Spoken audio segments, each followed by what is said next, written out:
Hey, Spence. Yeah, Shane? Have you seen the show Survivor? No, I haven't seen the show Survivor. Have you seen the show Survivor, the new era of the show? No, because I haven't seen Survivor. No, okay, but have you seen season 41 of the new era of the show Survivor? Still no. Well.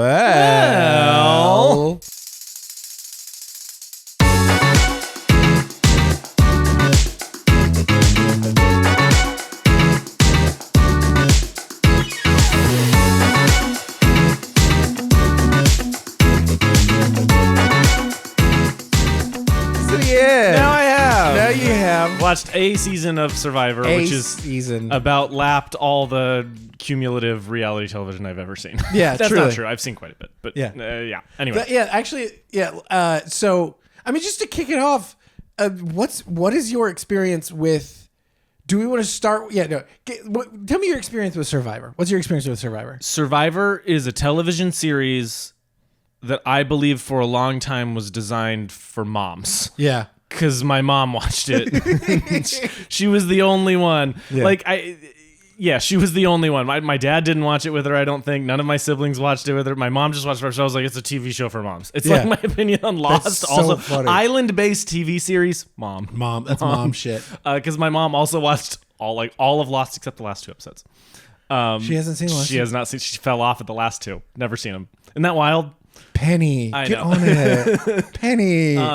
Anyway, so yeah, she hasn't seen those, but I just figured it was a show for moms. Yeah. Like that was kind of the extent of it. I knew very little. I knew people voted people off because vote off the island is like just a cultural expression at this point. And I knew there were challenges. I didn't know how the teams were broken up. I didn't know what those challenges were. I knew they had rice sometimes, but like I knew nothing about Survivor or the gameplay as they put it. Yeah. Didn't know anything about it. Yeah. Was not my thing. Yeah, before having started my new obsession with Survivor, this is everything that I knew about Survivor. I didn't really know anything about Survivor. I mean, obviously, like I knew some of that stuff through cultural osmosis. Yeah. But yeah, like nobody in my family, like my parents didn't watch it growing up. I didn't watch it growing up. Like my brother and his girlfriend now watch it. And like we've had some fun conversations about it since. But the reason I started this random obsession, which to be specific, I watched all of season 41, 42, and 43 in the matter of 2 weeks. It is always fun for me to come home and then just be like, "Oh, hey, how you doing?" And you're just like, "I have a new obsession." Hello, I have attention. I have ADHD, and I don't even think it's that. Like, I actually wish I was like this more, where I would just go down a rabbit hole of something. I get so look. You want to talk to me about Batman? I know fucking not everything, but I know so much. Literally, I have an entire shelf of just Batman comics, and then the rest of my right. I'm constantly on a rabbit hole of movie or what, but I very rarely go down. Have you heard of this random thing that I now know everything about? Yeah. I don't do that often. Yeah.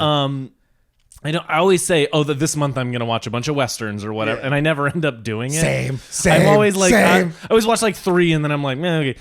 We said that when you moved in. Yeah. We were this month we're going to do themed months. Yeah. And we have never done it.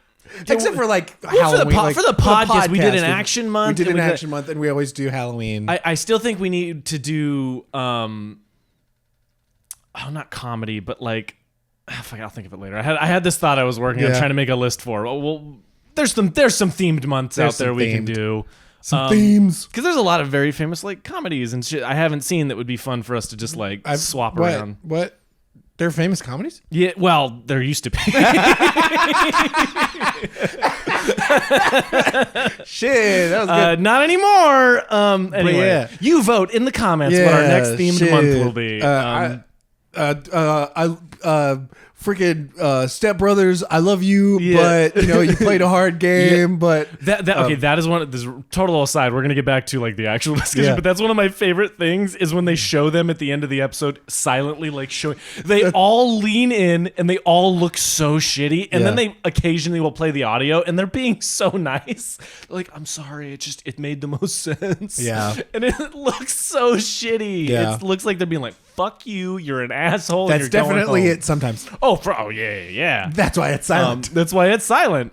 Anyway, a funny little beat. But anyway, themed months. We're gonna do more of them. Yeah. But the reason I got obsessed with Survivor, the reason that I started on this path is on like multiple podcasts that I listened to, people were talking about how good the new era of Survivor is. And I was like, I gotta get in on this shit. And then season 46 had just come out. Season 47 is airing live as well, not live, but it's like season 47 is happening now. They were describing a scene in season 46 where one of the reward challenges was Applebee's. So if you won the challenge, your group got to eat Applebee's. And one person had a nuclear conniption over not getting the like bourbon bacon burger or some shit like the Jack Daniels whiskey burger and had like a nuclear fucking meltdown. Do you know what day this was for them? Like, cause no clue. Because there is at a certain point in a certain path on Survivor, I could be like, I get it. I think it's the merge. Like I think they weren't. I think they didn't get the merge feast deep. Yeah. So like you're halfway through the show, if not a little bit more than halfway. So like. It's just really funny to think of like a Survivor, which is like pretty serious most of the time. Yeah. Like not like overly like depressing or anything. Like it's just they take this shit seriously. It's $1 million on the line, and then somebody having a nuclear fucking meltdown over a burger over Applebee's. You know what I mean? That's like one step above having a nuclear meltdown over TGI Fridays. Yeah. Like I cannot imagine being upset about not eating TGI Fridays. No, Applebee's is all right. Applebee's just fine. Your dad has definitely been in a fight in that parking lot. You, the listener. Damn straight. Like, damn straight. Someone in your family is banned for life. Just ask. You'll find it. Yeah.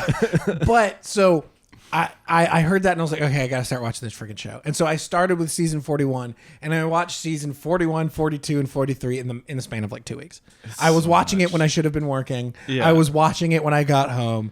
I burned. We were worried about him. We had interventions planned. People were flying in. Yeah, and then I watched it and I was like, oh, okay, I got it. It's fine. I watched season 41 and I was like, there is one moment in season 41, and we will get to it, where I was like, wow, this is actually just good, kind of important television. Yeah. And that was when I was like, okay, Megan, you have to watch this with me. Yeah. And then like once I got through season like 42.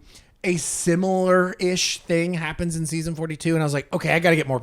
This might be a podcast thing. Yeah. And like, this is quite different from what we usually do in terms of like, it's quite different from what we usually do. But I was like, it feels like important to the culture, in a lot of ways, and I think is really interesting. To peel back away from Survivor a little bit and talk a little bit about reality television or reality competition, because like I think there's a very big distinction between those two things. Yes. But I think like, tell me about your feelings on reality television. I have very harsh. Yeah. Very. I think reality TV is actually actively doing damage to people and culture. Yeah. I think it is the biggest factor. Not the only factor, but the biggest factor in like the death of media literacy. Yeah. Where it's like everything is served to you in the most binary, controlled, we have a list and this is the exact reactions you're going to have at the exact times. And they're 95% right because they're the best editors in the world. Yeah. You know what I mean? They're creating the people you're rooting for. You don't actually like these people. Yeah. They're creating the version of this person to root for. 100%. Yeah. And I think that of Survivor, to an extent, less so, but to an extent. Yeah. Because they're like, there's moments in Survivor where they'll say things, and I was like, you didn't show me any of that. Yeah. But you're at a point where you can't cut around it exactly. Yeah. So you have to do it. Anyway, but like fucking The Bachelor and shit, it's like yes, a lot of people are like, it's The Bachelor, it's not actually real. But there's a lot of people who really take the reality side of this very seriously, and they're like, it's real life. It is not real life. Yeah. There's nothing real life about it. What you should do is you should go watch The Rehearsal. Nathan Fielder's The Rehearsal, and just look at what actually the morality of this thing kind of is, and how he takes it to such an extreme where by the end I don't even think he thinks what he's doing is okay. But that's the show, and again, that's also not real. It's a show, you know what I mean? Anyway, I think it's doing actual damage because like now people watch subtle, complex things and they go, I don't know, I didn't really get it. It's not really about anything. It's like it's about so much. It's just all under the surface, and when all you're watching is The Bachelor and fucking Honey Boo Boo and whatever.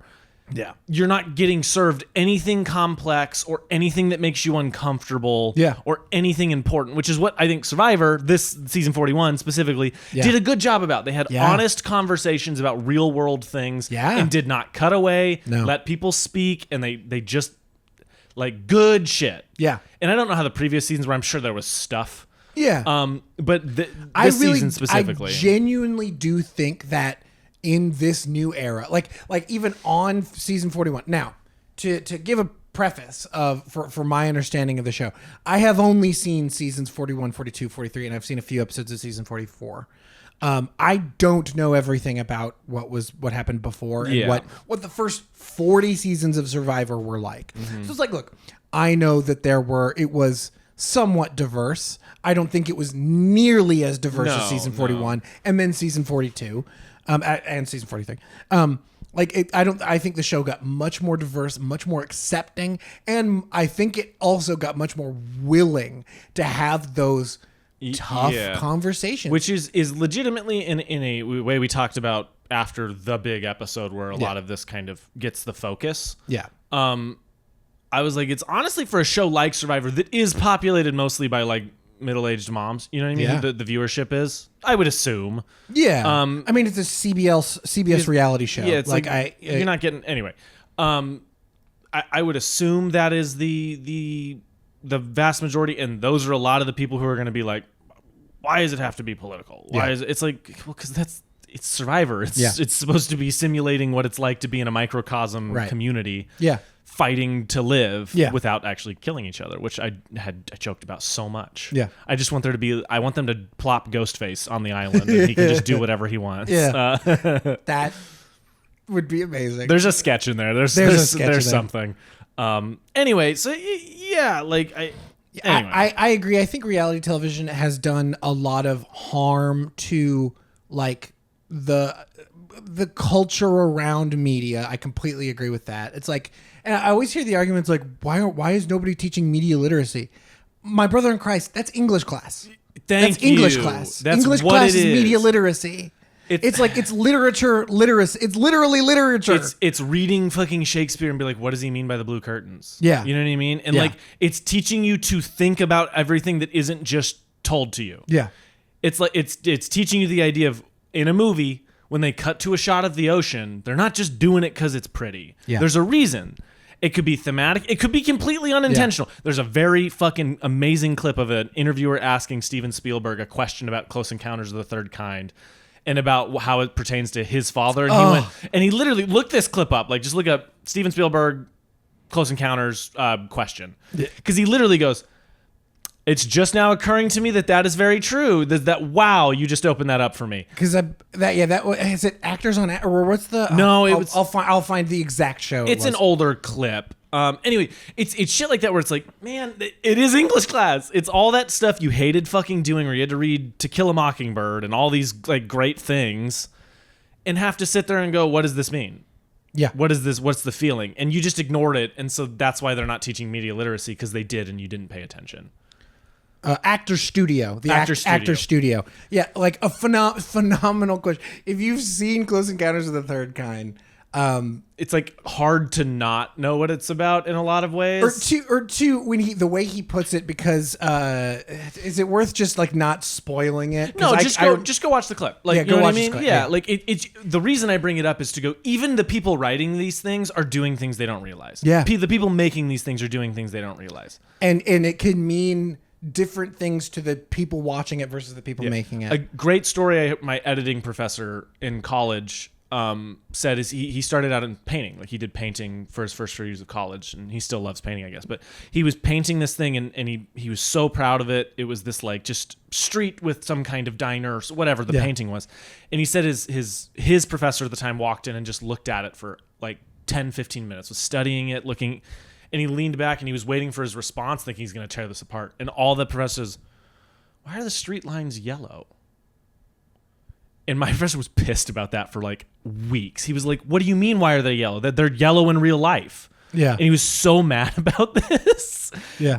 And then it just dawned on him finally where he's like, "Oh, they don't have to be yellow, do they?" Yeah. It's just shit like that where you do things and somebody says something and it's an interpretation and everyone kind of picks. You have to do that for yourself. You can't. Yeah. It can't be spoon fed to you because all you watch is like shit like this and then I don't know, fucking Grey's Anatomy. Yeah. Not to shit on that show or anyone who makes it. Again, it's mom cinema or Yeah. mom core. So like they're not watching things to be challenged often, which is not great. Because that's what art is supposed to be about, is challenging and pushing you to think in new, different ways. Yeah. Or experience new, different things. Anyway. But I also think there is space for just straight entertainment. Oh, yeah, but like, look at the greatest comedies of all time. Movies you would think, like, the fucking, just X-Men. Yeah. We've been talking about this a bunch on this podcast. X-Men.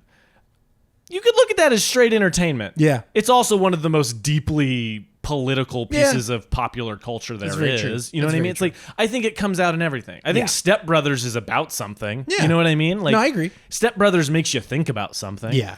All of fucking Mel Brooks shit is satirical and makes you think of shit. Or you could watch it and just be, this is entertaining. You know what I mean? Like, I don't know. I do agree that there's like room for fucking, what am I getting out of Call of Duty?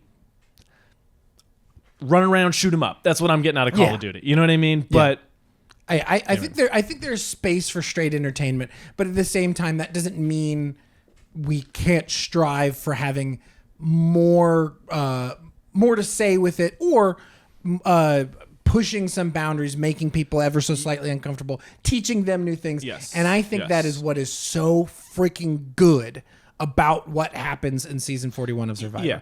With that in mind, do we want to start like bridging into spoilery? I just want one last thing. Yeah. Reality TV ways. I'm realizing I watched. Is MythBusters reality television? Ooh, that's a really good question. Or is it more like documentary, quote unquote, in the loosest terms? Yeah, like I would, because it's like educational, like edutainment. Yes, where it's like they're not really educating you on crazy shit, but I fucking learn shit on MythBusters. The amount of things that MythBusters is one of my favorite shows of all time. It's like incredible. Truly one of my favorite shows of all time. Adam Savage's Tested. Go watch that shit on YouTube. It's so show. Fucking good. Yeah. Not only does he still do fun MythBusters-y related stuff, he talks about his time on MythBusters, but also does a bunch of really cool prop shit. The vast majority of it is talking about movie. His comparison, one of the best ones is that high school that put on Alien as a play, where they send him props and he's talking, but he's like, look, up close it doesn't look great, but as soon as you're back here on a stage, it looks perfect. Yeah. He's like, and that's all this, and then he compares it to his builds and the builds he's bought, and it's just that's a great one. That's a great one to start with. Yeah. Adam Savage is Tested. Go watch that shit. It's amazing. So fucking good. But yeah, I think I would just probably describe that as like edutainment or something like that. Like, and then the other one that we watched as a family a lot was Extreme Home Makeover. Yeah. And that is definitely like a reality TV series, but it's like wholesome reality TV. It's not trying to do anything other than it's like not cat fights and shit like that. It's like, let's do a nice thing for people who deserve it. Like, yes. Yeah. And like I really loved that show. Like and again, they fucking blew up or destroyed old houses. It was like, it's extreme home. You know what I mean? It's entertaining, but also every episode was pretty emotional. Yeah. At least to an extent. I don't know. I think there are. I'm sure we could point at other examples of like really positive, like a show that I really truly love that is very much in the vein of Survivor, like competition reality. Is I love RuPaul's Drag Race. Like I truly love RuPaul's Drag Race. Like what RuPaul's Drag Race has done for the drag community, I think is huge and important, and it has shown a lot of people like not only is that show fucking hilarious, the show's absolutely hilarious, there are some legitimately phenomenal artists on that show, as well as like comedians and entertainers, but there are like true artists on that show that get like brought up and shown and now have a platform to show their art. I think there are shows like that are important and are doing important things for people's lives. But then there's for every Survivor and RuPaul's Drag Race that I think are doing good important things for people and culture, there is freaking Next and Teen Moms and like other shows that I think are more harmful than good in a lot of ways. Yes. Yeah, no, that's a legitimately a perfect example Yeah. of like how it can be used positively Yeah. and to display talent. And you know what I mean? Like that was and now we'll talk about Survivor, and the first thing I'll bring up in conjunction to that is like, it's not always about who's the best at Survivor, which is something that's really hard for my brain to handle. Yeah. Trust me, if you haven't seen season 41 and you are even remotely interested in watching season 41, stop the pod, pause it, go watch all of it in a single day like a maniac, like I did, and then come back. It wouldn't be hard, you know what I mean? Like 13 episodes is really, honestly, it's a single day may be tough, but a single day is crazy. Like you couldn't do it in a single day, but you could honestly over a weekend, over a week, you could watch it 3 or 4 days, and it would be a good time. So go do that and then come back, and then we will talk about season 41. Yeah, we're talking about season 41. The what was the thing you just brought up? Oh, being frustrated with the fact the fact that it's not to talk final 3, to talk winners. Yeah. So season 40, just like you, this is my first experience watching the show, and I was like, okay, so this is Ricard's gonna fly through to the end, because Ricard is so fucking good at this game, and it is exactly that reason why he couldn't win. Yeah, because it isn't just about being good at challenges. It isn't just good about being. Like, he is the best at every aspect of that game, in my opinion. Yes. And because of that, he couldn't win. Which sucks. You know what I mean? Yeah. Like, look, and I had issues with Ricard throughout the season where it did feel like there were stretches where like, you literally just cannot trust this man. Yeah. But the reason I felt that way, he's playing the game exactly how he should have played the game. You're exactly right. He's the best at it. Yeah. The thing that is frustrating is like, how no one else saw that for so long, and that is why he made it as far as he did. We are watching the edited version. Exactly, We're not they're spoon feeding us the narrative, where they're going, here's all the shit they're not saying, here's all, whatever.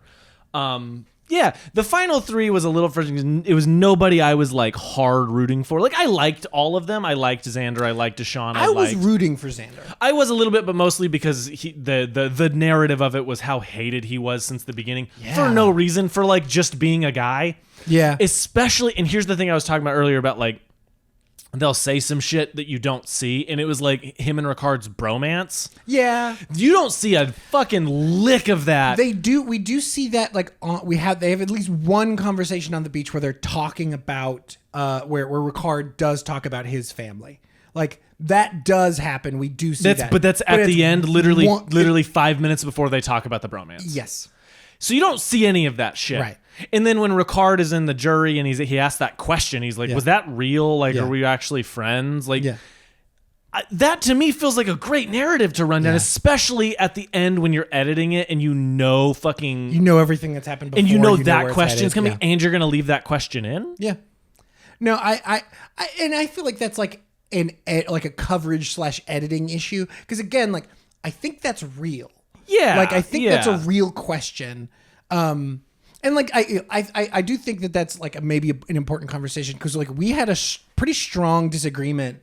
Pretty strong disagreement is probably a hard way of putting it. But we had a disagreement about like specifically one moment that Spencer felt really fake, and I didn't remember feeling it that way when I watched it. When I literally watched it, and I just leaned over and was like, I call bullshit. That was staged. It was specifically when JD comes back to camp on like episode 4 3 or 4, and he comes back and he's got the extra vote sticking out of his he leaves camp fully clothed to go to the restroom and grab some water, and when he comes back, his shirt is off, his pants are undone, unbuckled, and he's holding his shoes.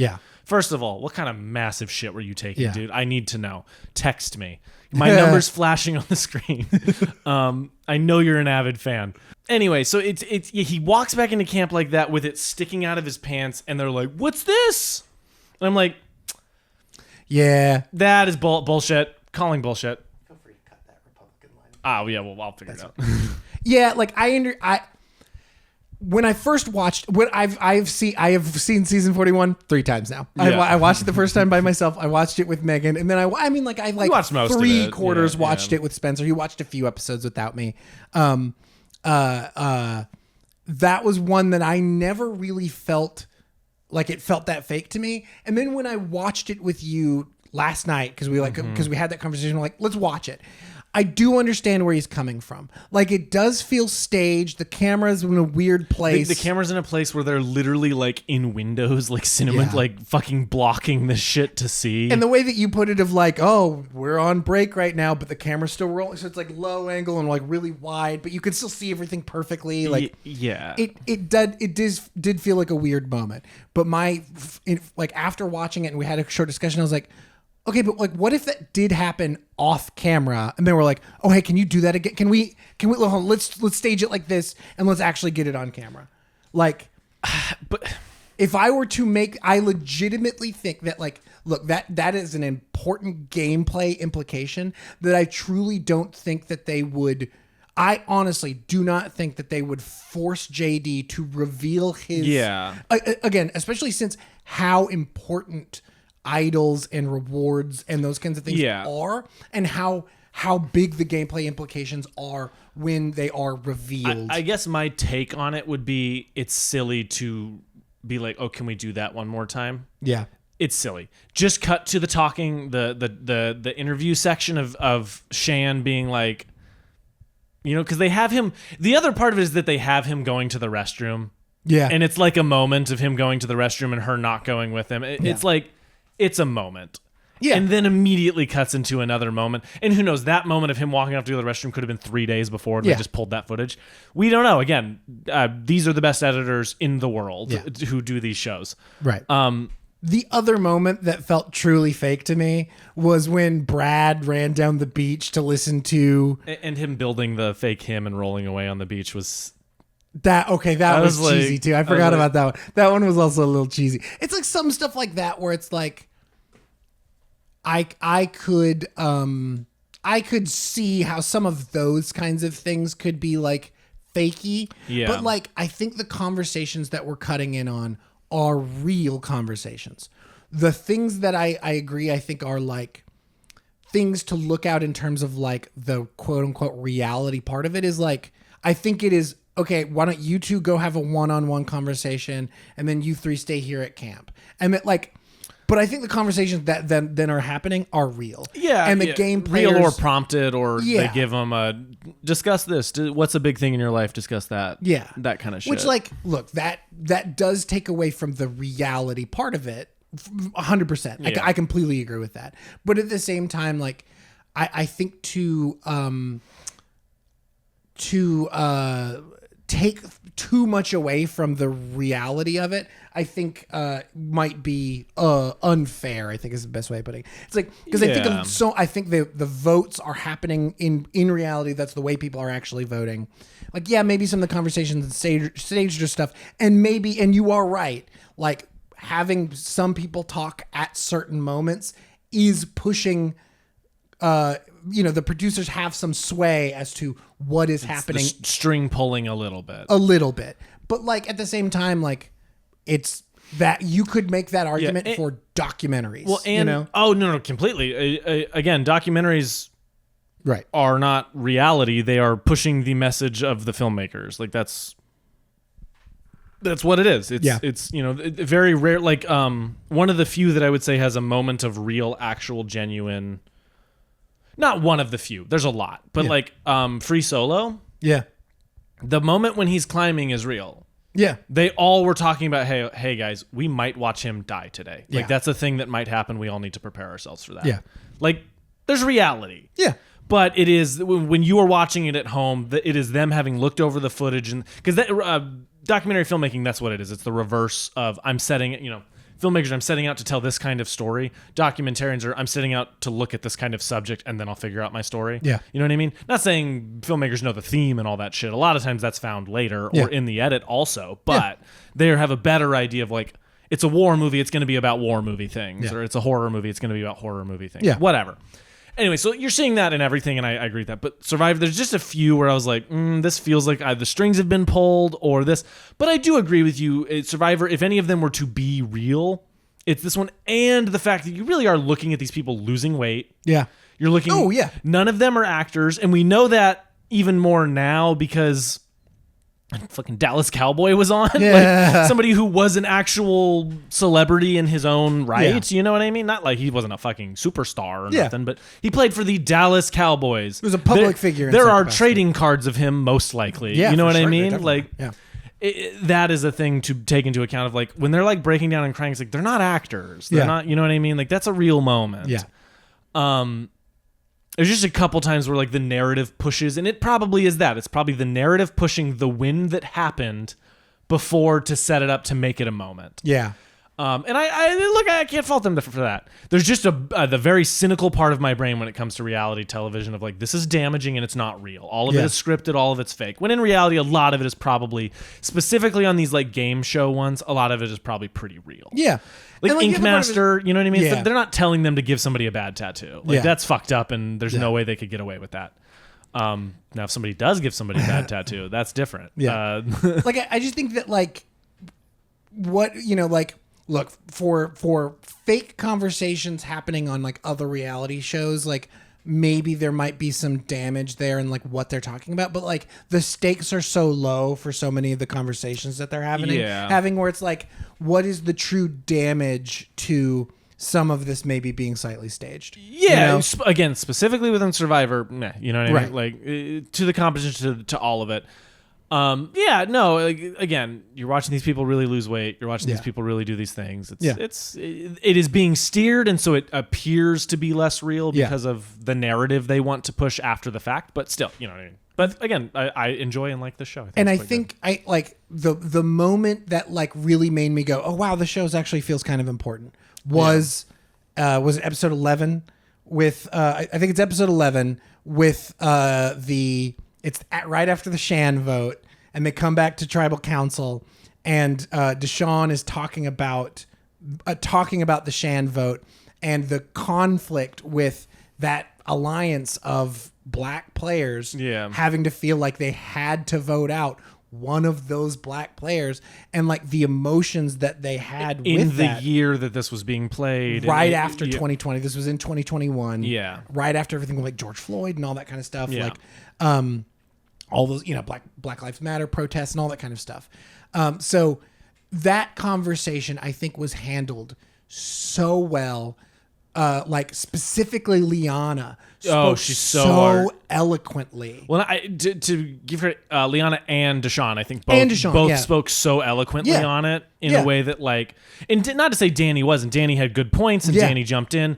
And so did Xander, and so did fucking Heather. Where there was no weird moment in it, which I was like waiting for. And and like again, not to spoil anything that happens in 42, a kind of similar conversation happens in season 42, and it is a little bit more contentious. Yeah, but in a way that I think is like so real and authentic to what happened, to the reasons why that conversation happened in season 42 and the outcome of that decision and why and what happens. Like that moment in season 40, like I like actually super want to watch, whether I don't think it'll be like for the pod. Maybe it'll be a mini-sode or something. Like that, hey, start a Patreon. We'll do watch-alongs of all of Survivor. I'm actually kind of into that. Like, that'd be so fun. I like after watching these seasons of Survivor. Like, part of me, like maybe this is an off-pod conversation, but part of me wants to do a fucking Survivor podcast.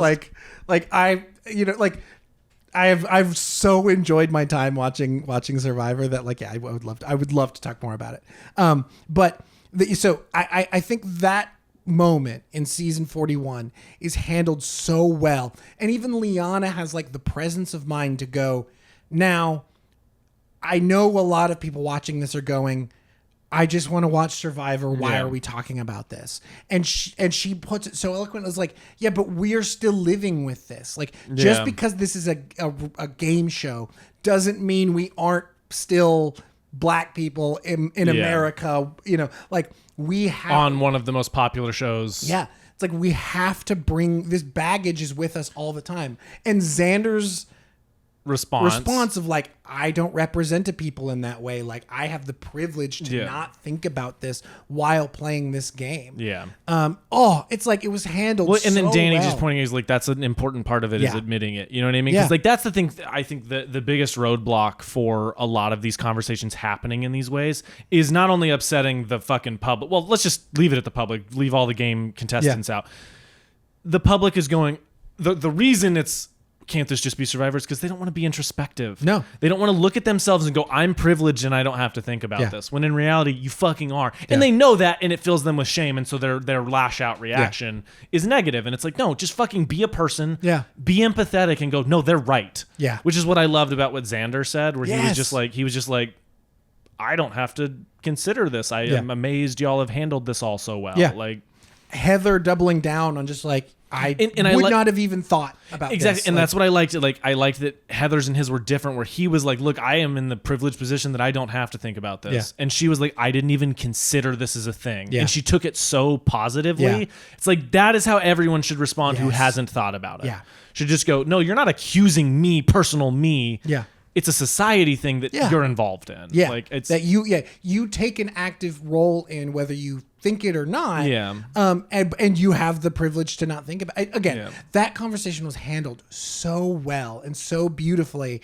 And again, it felt so real and honest. Yeah. And then again in season 42, they have a similar conversation and it is very different. Yeah. It is still so well handled and really positive in the end, but it is a little bit more contentious. It's a little bit more different people are having a different conversation at a different time in the game. But holy shit, is it again, both of them are so good. And that is like, and even like go back to literally episode 1 of the show. The come on in guys thing. Come on in guys. Like for the first 40 seasons, when he would bring the players into whatever the challenge was, he would say, come on in guys. First thing he said, come on in guys. Now I've been saying, he's like, Survivor's evolving and I don't want that to end or just be the game. I want it to be everything. Yeah. And so he brings up a discussion with probably the most diverse cast Survivor has ever had. For sure. Like definitely. And he asked, do we want to continue using the word guys? Should we what word should we use other than that, or should we just take out a gendered term, and just make it come on in? And the way they handle that is like they ask it day one, and Evie being a queer person goes like, I don't really have a problem with it, and nobody really argues. And then the next day they come back and Ricard is like, I don't think we need to use the word guys. Like, I think it could just be, I don't think we need to do that. And Jeff is like, thank you for saying that. I feel that way. Now it's just come on in. Yeah. Like, I'm glad that last time was the last time I'll ever say it. And then now it's just come on in. Because like, why does it need to be a gendered term? Yeah. It's like, I like, like colloquially, Yeah. like a lot of us could say like, yeah, but like guys feels like so ungendered at this point. Yeah. And like, I think a lot of people feel that way, but for a lot of other people, guys is still a gendered term. Like it's still for people who get misgendered. Yeah. It's a term that often I'm sure feels not great. For sure. And so the idea of them like, again, look, they're not going deep into the conversation of like gendered terms and describing what that means. At least they're willing to go right off the bat. This is what this season is. Yeah. Like, this is what this season is. Yeah. Like pretty early on, like it might even be episode 1, Ricard talks about his trans husband who is pregnant. Yeah. In episode 1, they have that discussion. It's like, I super appreciate that because I agree completely with your assessment where I would imagine a huge chunk, if not the majority of the audience are like very conservative, or just like, older. Yeah. Like older, probably pretty white. Like, that like whether they are conservative or progressive, they probably are just centrists who don't care. Yeah. Like who have the luxury to not give a shit. And like bringing up these conversations in like a respectful way that isn't like shoving it down their throat the entire time, I think is really good and really cool, and I think really well handled in this show. Because then there are other television shows that and other parts of media that I think are handled those conversations way like pander more and feel and do it much more poorly than I think that is handled. The Disney version where they have a gay character say one thing that you can literally watch the cuts you would make to let it play in other countries. Yeah. I mean, freaking LeFou in being Disney's first on-screen gay character, and it's LeFou. Yeah, it's like really it's like the cop from Onward, where it's like you could just cut that scene. Yeah, like you could just literally when it plays in China, you just pull out that one line of dialogue and you're good. Like anyway. And so like from that perspective, I think this show is actually like kind of important in a way that I really appreciate. Well, it's not. I mean, it's the whole discussions with the NFL too, where it's like one of the most popular things in the world was forced to have these discussions, whereas Survivor just kind of went, "I want to have these discussions. Yeah, please speak." Yeah, and I think that's cool. Could be super easily cut out. Yeah, I don't think that conversation had any important gameplay implications at all. They could have just cut it. Yeah. They could have just cut it. And I'm glad they didn't. Like, like all of those conversations. Like, Jeff could have just started saying, "Come on in." Yeah. And I don't think that many people would really notice. Like, to me, this entire one of the funny things I want to talk about is to me this entire season has been, this is so different from all of Survivor. And I was like, I don't feel that at all. Haven't seen any of Survivor, baby. Which is a funny that we are starting where we're starting. You know what I mean? In the biggest change up, rule swap, new element thing. He could have just done that. I think that would have been something people would have noticed, because he even pointed that out. He's like, it's part of the show. Yeah. A lot of the contestants pointed out. They're like, it's part of Survivor. You say that. It's the line, Yeah. It's an iconic thing that he says multiple times an episode. Yeah. You know what I mean? And has for 40 years. Yeah. Do you think he slips up? Do you think he slips up? You know what I mean? Oh, like, this season, I'm sure he slipped up once or twice. Yeah. Yeah. And then we got to do that again, guys. I'm positive that happened. Yeah. But yeah, no, I think people would have noticed, and I'm glad they had the discussion instead of just changing it. You know what I mean? But anyway. Shout out to Jeff Probst. Yeah. Maybe one of the best, reality television personalities.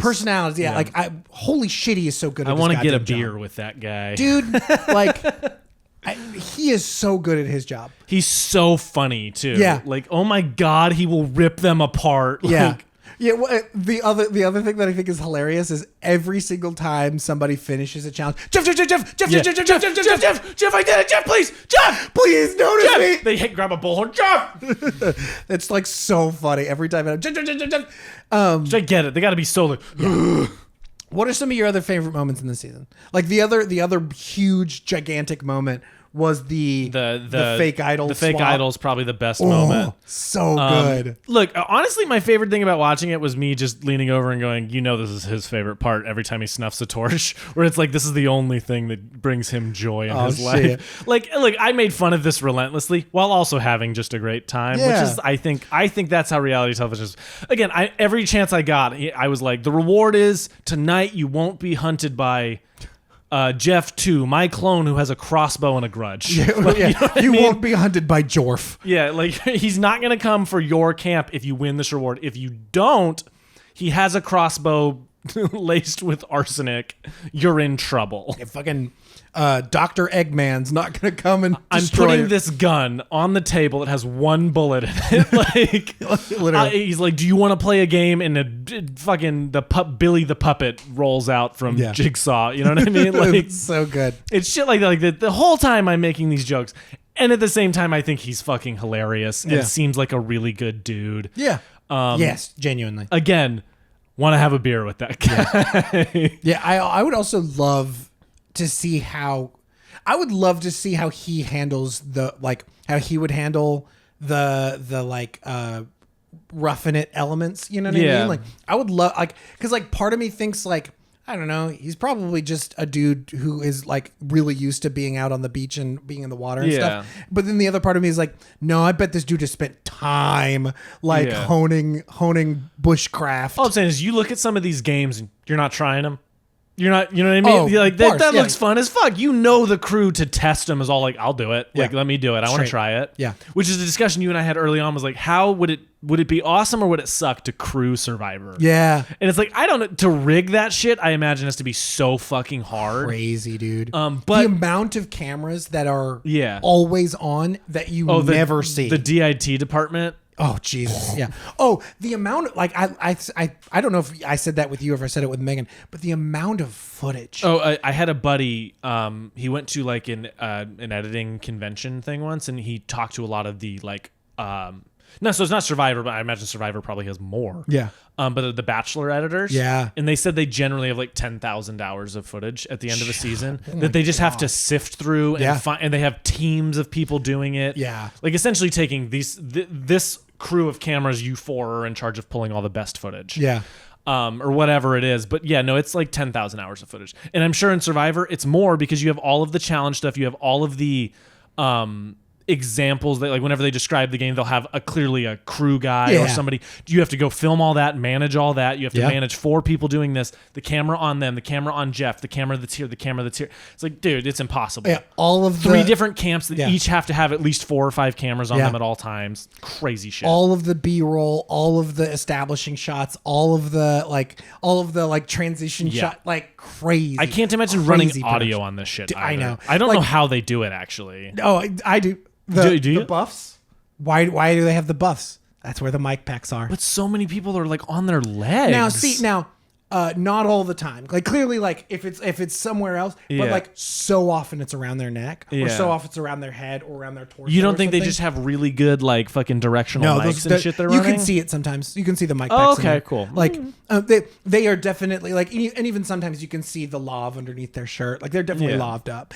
And not all the time. Yeah. Sometimes they're definitely using like parabolic like mics and like they're definitely using those, especially when it's like at night or like at, coming back. I thought they were just dubbing all of it. Yeah, I mean, like the other thing I appreciate is like they some things are just muffled and so they just subtitle it. Yeah. Like you know what I mean? Like which I appreciate that. Yeah. Like I appreciate that like it doesn't, and that again like makes it feel a little bit more real for me. Is like everything doesn't sound perfect all of the time. Yeah, like everything doesn't look perfect all of the time. Yeah. The other thing that really makes me know that it's real is people get fucking hurt. Like in a couple fucking Xander got the shit kicked out of him. Yeah, in that one challenge. I mean, the next seasons that I've watched, like people go home because they get hurt or because of a medical issue. But again, wild. But yeah, like, to go kind of back to the conversation that we kind of started with when we started talking about season 41 is the thing that like does also frustrate me, at least when I watch season 41, is it doesn't feel like the person who's best at it wins. Yeah. Like, I don't think Erica was the best one, and yet she won. Like, and you could feel early on how little they showed her to try to like hide the fact that she would be winning. You know what I mean? And it's like of the last 3, I wanted Xander to win. I think Deshaun made a couple of bad moves. Yeah. To like hurt him in the long run. Yeah. And then Xander had literally 2 right at the end that I think just completely fucked him. Now that being said, the jury did not like Xander. So many people on that jury did not like him. Yeah. Which is weird again, because like my whole thing in this entire season was why everyone was so mad at Deshaun and Xander, and I was like, they're just dudes. Yeah. Like they're just guys. Like at the end with the Ricard vote, I could understand why Ricard would have hard feelings for Xander. Yeah. Because like he said he was going to play his idol form and didn't. Big, hard, harsh feeling thing. Yeah. I can understand that. But like the rest of the season, like Xander did not go out of his way to screw anyone over. Yeah. In a way that like Deshaun did. Like I think he like not went out of his way, but he like it was more public the way that he screwed over like allies and things like that, and was more emotional throughout the game. Mm-hmm. Like, so I can understand why Deshaun wouldn't win, but like Xander not even getting a vote, that. Yeah. Like the fact that, and like I have had to rationalize this to myself a little bit. It's like from the jump, it is about the public perception within you and the people that are voting for and against you. Yeah. So like, which is frustrating because they talk so much about resume, and in the end of the day, Xander had by far the best resume of those 3. Yeah. Resume doesn't fucking matter. And he did a horrible job explaining it. Oh yeah, that is the problem. Is he never brought up the fake idol. He never brought up the only good point he made really in his whole last, like in his in his argument for himself was the fire choice. They're like, why would you make that choice? And he was like, oh, I didn't want to give her a spot for her resume. Yeah.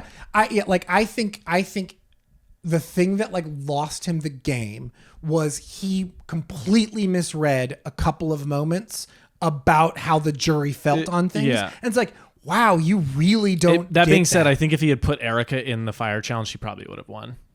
The fire challenge? No. He would have won Survivor. Oh, right. Because you take her out of it, it's Deshaun, who also has a lot of enemies on that jury.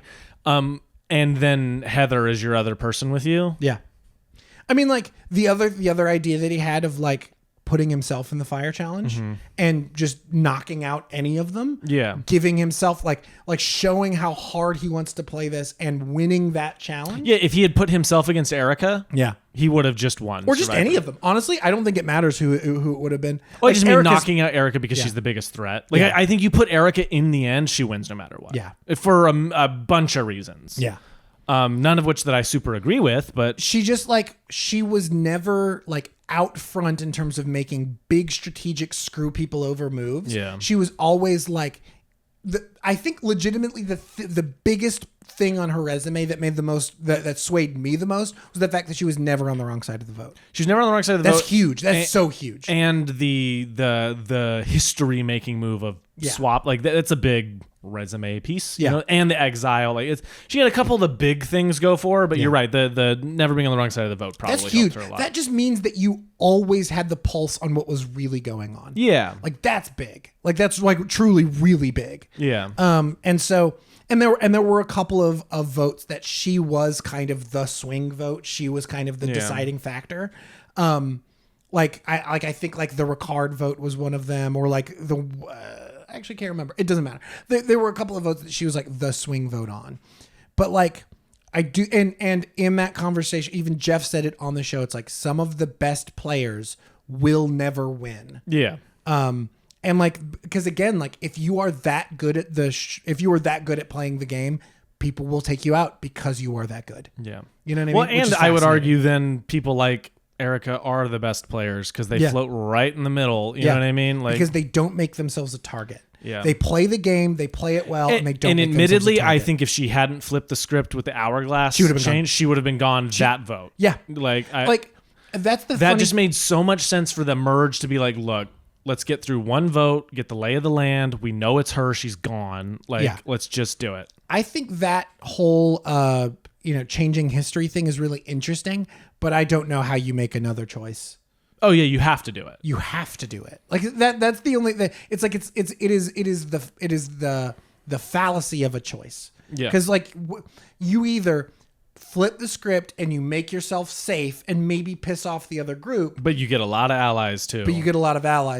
And then if you win a reward, you can just pick the people you fucked over to regain. Oh yeah, it's like all that shit you can do. Or you put yourself up for elimination and you probably get voted out because you're the person who has not been at camp for 2 days. Yeah, I don't know how you make another choice. Yeah, that of all the like things, like the new things that they did, that's the one that I'm like don't really like you have vibe to do it. Because like you just have to, like that's not even a choice, you just have to do it. Like the exile thing, whatever, like I was like, you asked like, oh, have they done that before? And I was like, I don't think so. And he's like, I was like, I don't think they've exiled anybody before. And you said I have a memory of like my mom watching it and I was like, why is this person alone? She's like, oh, she's in exile. I was like, what do you mean? Yeah. And then I left. And see, I don't know. Like, and see that goes to show like my my inexperience with the rest of the series. Overall, Survivor's very good. Yeah. I think it was a fun, weird one because apparently later in the later seasons, and I'm sure most of the other seasons, it's much more chippy with each other. Yeah. Everyone's a little bit more on edge. One of my favorite moments this season is when the green team was like, we're all really chill with each other, like all of us, and he's like, I'll give you my machete and my last pot if you just let our family go back to camp without sending anybody home. Yeah. And then it was immediately the fucking, like, everyone was at each other's throats instantaneously. Yeah. I was like, oh my God. All of the live tribals Fuck. Oh, the Heather one. Oh, the Heather That one. That one just made me anxious. Yeah. Like I was like, why did you do this? Wild. Like some of those. She wanted to try to prove she could make a play. You know what I mean? But like, and I would have voted Heather off immediately for doing that. I can't remember. Was that the Tiffany vote? Was that the one where they voted Tiffany off? I'm pretty sure that was. No. Was that not? I don't think so. Because I thought. Because that was. I mean, who else would have gone home? Oh, I get maybe. Or was that Nasir? No, it wasn't Nasir because Nasir got blindsided in one of the split ones. I can't because there's one vote in the merge before a panel member, right? I think it was the Sydney vote. Oh, was that the Sydney vote? I think it was the Sydney vote. Oh, that was the Sydney vote. You were correct. That was. I think so. Also, man, she was. Sydney's post game thing was like, damn, like fuck, okay, lady. She was shitty. Yeah. Yeah, like, but yeah, like, I think it's funny that like the three people who kind of made it to the final three, like, were not the most interesting character. I mean, like, don't get me wrong, like Deshaun had a lot going on. He had a lot going on. I feel like he was like unfairly targeted a lot of the season. Yes. But like Eric, like you said, like Erica kind of just like kept it kind of down low. Yeah. And like what Heather was like the most boring for the final four. Yeah. And again, Xander, I liked Xander. I liked Xander all season. He seems like a very normal, chill dude. Yeah. See, he seemed like a good dude. And then also was just good at the game. Yeah. Like was just, he was like a target for so often he was the target, especially when Liana was around. Like Liana hated him. Yeah. For like no reason. Very aggressively. And I was like, he's just a guy. He's just a dude. And yet he scratched and clawed his way to the final three. And like, in my opinion, should have won had he just argued for himself better. Agreed. Like, he just did a horrible And again, job I will arguing. keep saying that the only person who didn't have enemies on the jury was Erica. Yeah. Like none. Nobody hated Erica for all those reasons. Now that being said, I think the personal vendetta shit should be really squashed at that point. Yeah. Like it really should be more about your resume and more about your argument, but it's not, and that's part of part of the social experiment. That's part of the reason why it is a social game. I think that is actually maybe the thing that gives Jeff the most joy in life. He's like, hey guys, vote on who you give $1 million that could have been yours. Yeah. And then he's just like horny about it all day. Yeah, legit. Like it's a fascinating game. The fact that they do 2 seasons of this a year is nuts to me. Oh, Like, yeah. The fact that they've been doing this for 24 years and there are 47 seasons. Yeah. Crazy time. But Good show. I Good like show. it. Again, it's like I'll probably watch another season. And again, I do think us doing some kind of watch along with the current season is actually a pretty good idea. Or next season or something. Give us some time to think about it. Not a bad plan. Not a bad plan. Any lessons that you think you could pull from it? Like I think Survive. I think I need to go learn how to make. I used to be able to do like flint do a fire with a flint. It's been so long. I don't know if I could do it anymore. they're just things that I appreciate about like the production and like the thing that I appreciate is how willing that the show is to have honest conversations and like tough conversations. Like there's something to learn from that you can be the one of the most popular shows of all time, reality shows, and be willing to have. I would say Survivor goes past that. Survivor is maybe just one of the most popular shows. Oh, ever. yeah. You know what I mean? Like it has become such cultural. Voted off the island. Yeah. You know what I mean? Like like I said earlier, like this show has been straight cribbed. Like everything that came after it and a lot of the stuff that came before it evolved to be like it. Yeah. You know what I mean? Like it's yeah. Anyway, it's Survivor, man. It's Survivor. Yeah. Don't worry about it, Shane. Survivor.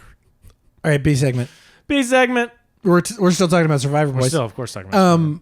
Would you do Survivor? I don't know.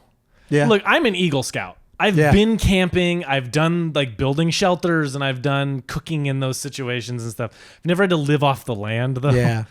I would love to do like a Survivor boot camp where you play the game, but they feed you. Yeah. I could do that. I Yeah. could fuck around with that. Yeah. I don't know. I think you do really well. I don't know about that. I'm not as likable as This freaking guy, I swear, he always talks about how not very likable he is, or just straight he thinks he's not likable at all. I think you're incredibly likable. Like I think you would be good. Like that's the thing is like I don't think you'd be like out in front as like a like I don't think you're the one making all the big splashy screw over. Like but I think you're smart. I think you could play strategically. I think you'd play really well. I would handle the mental game of it very well. Yeah, I'm very much a like tuck the shoulder and take the hit kind of mentality about a lot of that kind of stuff. I would do that really well. Like I said, I've camped in the rain, I've camped in the cold, I've done all that shit. And I think you would be good at the strategy stuff. Look, I'm a strong swimmer. I'm athletic enough. You know, I'm like 6'3", and I run. I have good, that kind of shit like that. It's like I think I'd be pretty good at the challenges. Not like amazing or anything, but I'd be good at them. I think you'd be good at the like post-merge individual challenges. Yeah, probably. Like because like all of that stuff is so like focus and like it's less like it's like focus on like pain management more than it is like. And I worked a retail job on a broken leg that took a year to heal. Yeah. So I know about pain. He's nuts. I'm insane. You're a masochist. It's not, I didn't like it. Or sadist? I don't remember. It's a masochist. Okay. Sadist also, but masochist is, yeah. Anyway. Yeah. Anyway, I would super enjoy doing a lot of the things. I don't know if I would... I don't know if I could live with being out there for like half of it and then losing. Like I think that would fucking drive me crazy. Yeah. That being said, maybe, you know what I mean? I would have a ton of fun being out and doing the shit. Yeah. But yeah, I don't know. Yeah. Would you do it? I could. I'd like the idea of it, but I don't think I could. Like, look, I think I'm nice. I think people like me. Like I think the thing that I would struggle with is like the lack of food and stuff, like big boy. I think that would really get to me like mentally and emotionally. Like I think that would be like the toughest challenge for me is maintaining, because like maintaining energy on basically nothing. I struggle with that. Like I think that would be really, really hard for me. Yeah. And I have sleep issues, so I sleep very little anyway. Yeah. So. like I think I would be pretty good at challenges. Not amazing. Like I'm a good swimmer. I'm a strong fella. But I'm not like, I'm not in the best shape in the entire world, so I don't have like the best endurance and things like that. And so many of them are like very endurance. The further into the game you get, basically all of them are just like how much gas you got left. Yeah. And I know I think I would struggle at those. But like I think like when it comes to like the social aspect of it, I think I would do pretty well. I don't think I would do amazing. Would end up playing very much like Danny. I think so too. Where I just kind of am just like, look, I'm going to carry y'all through some of this shit, and then other parts I'm just going to be like, we need to vote this guy out. Like, can we just do that? Yeah. I think that's probably pretty accurate. I don't know who I would play like. Probably fucking Deshaun. Like, or I just get like weirdly emotional about certain things and like take things a little too personally, and then like, who knows? What, you think I take things personally? Hey. Of all the challenges that you saw, which one seemed the most fun, or the one like you think you would like just excel at? A lot of the water ones I would do well at. Yeah. I have I'm a swimmer's build. Like I should have done competitive swimming. Like, you should have. I don't know why I didn't. You got those big boat feet. What was the one? It's the one where they like dive off. They have to go up and dive off and release the thing. It was one of the early ones. Like that shit, I would be fucking really good at. Yeah. Like a lot of those, I would be quite good at. The puzzle shit is where I would struggle the most. I'm not the biggest puzzle guy. Same. But yeah, puzzles are such a huge part of it. Huge part of it. Yeah, in other seasons, like more of the like individual immunity challenge, or they have the individual immunity challenges. Those have more puzzles than it did in this season. Like a lot of the ones in this season are very like focus, like endurance kind of challenges. In other seasons, it's like a lot more puzzle based. And I think I would struggle with those. Like some of the kind of like word puzzle things, I think I would do okay at. But like, I don't know. Like I'm okay at puzzles, like at best. Yeah. But then like I think there are other puzzles that I would really, really struggle with.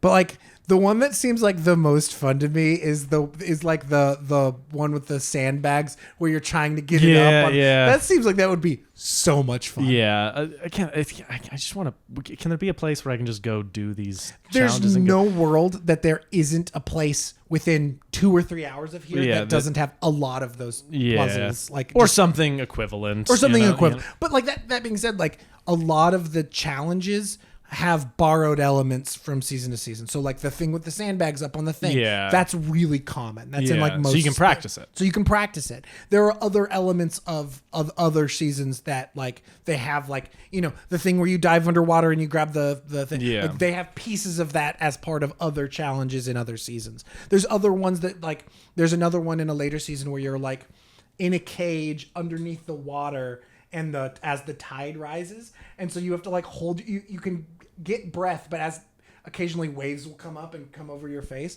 And so you have to like hold your breath, and it's who can handle that the longest.